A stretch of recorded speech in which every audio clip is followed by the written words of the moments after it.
E quando alguém da família abre mão de uma vida, de um sonho, de uma realização, em prol dos filhos, em prol do casamento, em prol de cuidar de pais doentes, abre mão de alguma vida e vai seguir esse fluxo. Isso tem um risco só para a própria pessoa? Isso pode passar depois para outras gerações? Como que você enxerga isso? Então, isso aí é nítido em processo sucessório, que é quando, por exemplo, tem um fundador lá, montou uma empresa. Aí a empresa está decolando, né? Às vezes já decolou, mas às vezes está decolando, está precisando terminar de construir, né? Tipo, está em processo de construção, está dando certo. E aí ele aloca a segunda geração para vir terminar, né? Tipo assim, vão vir aqui ajudar para fazer a construção disso que já está indo muito bem, né? E aí, às vezes, uma parte dos sucessores até quer, né? E vem, tá tudo bem. E uma parte, às vezes, não quer. Então, aí a gente tem alguns problemas na segunda geração, que é quem não quer e tem que estar, nem deveria estar, e quem quer, mas quer tanto e começa a se envolver tanto, que faz aquilo o seu único contexto de vida. E aí é só vive para o trabalho. O problema disso é que quem só vive para o trabalho, e geralmente isso acontece, é muito comum acontecer na segunda geração, porque a segunda geração é quando o negócio deu certo, pegou. E aí você tá no meio daquele negócio que é o sucesso da empresa, né? Então, tudo vira em torno daquilo.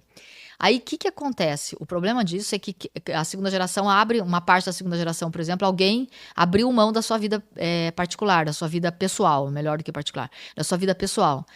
O que acontece é que, no processo sucessório da terceira geração, nós teremos problema. Porque todas as vidas não vividas pela geração anterior, ela vai influenciar na vida da geração da frente. Porque pensa, será que a geração da frente vai querer a mesma vida da geração de trás? Quando ela olha para aquilo, ela fala, nossa, mas aí eu vou ter que lidar com isso. E fora isso, a terceira geração, nesse caso, nesse exemplo que eu estou dando, ela ainda vai ter que arcar com o peso que está mais pesado do que da primeira para a segunda. Porque a empresa cresceu mais, né? Então tem um peso maior, tudo bem, talvez tenha que construir com menos esforço, porque já está meio construído, né? Mas daí tem o tédio, né? Não tem muito o que construir, tem só que carregar esse elefantão branco aqui e ter a mesma vida que os meus pais, né?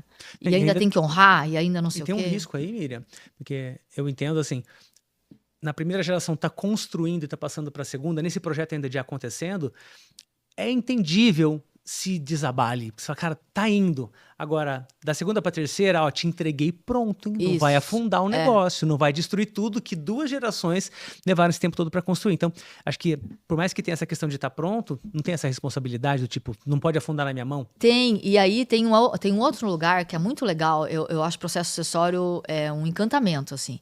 Porque o que acontece? Da segunda para a terceira geração, existe a possibilidade que pode se começar na segunda geração, que é a autoralidade do processo, do projeto. Ou seja, da empresa, né? Eu vou chamar de projeto mesmo, que é a autoralidade do projeto.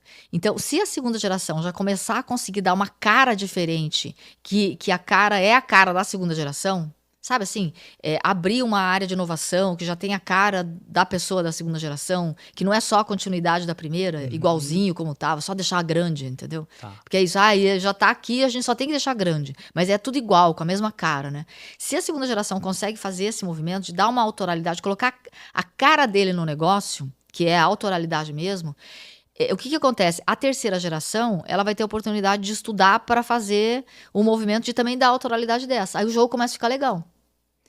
O problema é essa continuidade monótona, sabe? De só deixar grande, deixar grande, deixar grande e continuar no mais do mesmo, só crescendo o faturamento e volume.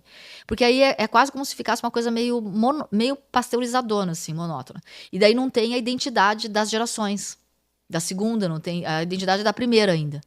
Então, é como se a vida que a primeira geração não viveu, que a segunda geração não viveu, interfere nas próximas. Porque é quase como se fosse assim, ó, você também não vai viver. Entendi. Só segue do jeito que tá, só não segue, muda, repete, é isso e vai ser assim. Isso. Eu fiz assim, deu certo na minha mão, não muda. Isso. Então, qual que é o desafio da terceira geração? O desafio da terceira geração é conseguir colocar a autoralidade sem destruir tudo que já está pronto, né?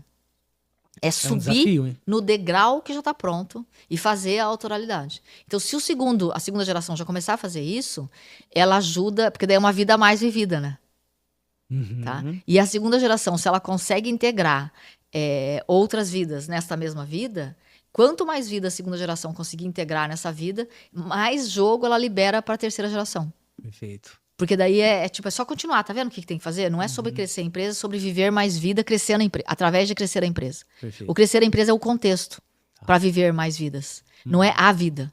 Se esse trecho tá legal, imagine o episódio completo. Ó, o link para você assistir na íntegra tá aqui na descrição do vídeo. Aproveite, se inscreva no canal, ative as notificações para receber todos os avisos aqui do meu canal no YouTube. E deixa o teu like. Dá um trabalhão fazer um episódio com essa qualidade e isso tudo é para você, sem custo nenhum. Então, se inscreva, ative as notificações e deixa o seu like aqui no canal.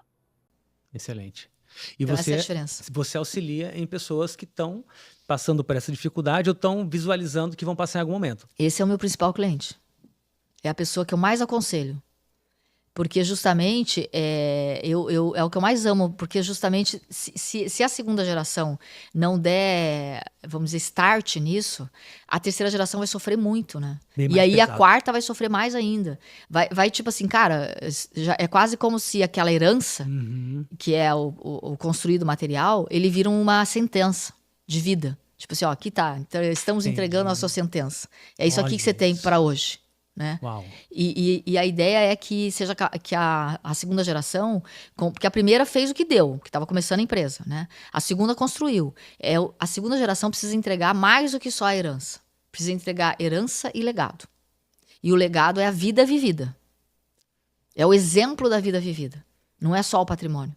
Por isso que quebra a empresa na terceira geração. Muito comum. Porque entregou só a herança. E não a vida vivida. E o cara não quer viver a vida vivida que ele viu. E ele não sabe viver a outra. Qual que é a outra? É a polarização, né? Um só ganhou dinheiro, não viveu. Agora nós vamos fazer o quê? Nós vamos gastar e viver. Aí quebra. Entendi. Né? Que é Faz muito a dinâmica. Sentido. Então, essa geração aqui, que é a segunda, precisa, ou quer seja ela qual é a geração, mas a geração da construção de patrimônio, ela precisa entender que ela tem que entregar herança e legado. Ou seja, herança e vida vivida. Vidas vividas. O legado é o volume de vidas vividas que ela está entregando pro próximo jogo. É como se fosse um jogo mesmo. Ó, tá aqui, ó. Todo o dinheiro, né? E aqui tá a cestinha de todas as vidas vividas, que são os exemplos. Uau. E isso libera. Nossa, isso é... Aí é verdade. Aí você tá entregando pro outro uma liberdade de evoluir. Porque você tá entregando um degrau de patrimônio, que é genial, né? A pessoa chegar com um degrau de patrimônio, ela pode investir em desenvolvimento pessoal, ela pode investir em uma série de coisas. Né? Tem muita escolha, ela pode comprar muita coisa, né? Comprar inteligência, encurtar a inteligência. Então tem muita coisa para. Mas não adianta também se não tiver a cestinha das vidas vividas como exemplo. Perfeito. Ela vai gastar em bens materiais, né? Ela vai gastar no prazer.